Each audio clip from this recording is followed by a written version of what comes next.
Bus confirma que é o mataxigantes desta liga. Gañou na cancha dos 4 grandes en Málaga, en Vitoria, en Barcelona e este mediodía na pista do líder. Gañou o Real Madrid nun partido cun final de infarto no que mesmo hubo que botar man do instant replay. Un 64 e o reloxo estaba a cero.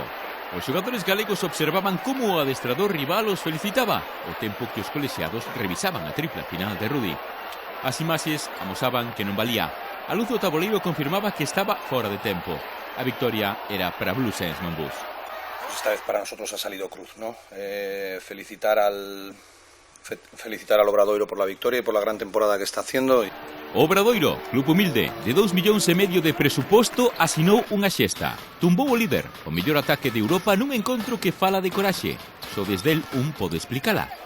No primeiro cuarto o Madrid saiu como un ciclón e apañou 14 puntos de vantaxe. Outro equipo baixaría os brazos e minimizaría o desgaste. Blues Monbus non. A súa fe levoulle a exixirse máis, a endurecer a defensa, a bloquear o rival e converter o parqué nun exercicio de sufrimento. O Madrid sentiuse incómodo, canso e perdeu os 3 cuartos posteriores. A falta de 3 minutos os galegos tomaron por primeira vez vantaxe e da man dun colosal Hamel souberon mantela.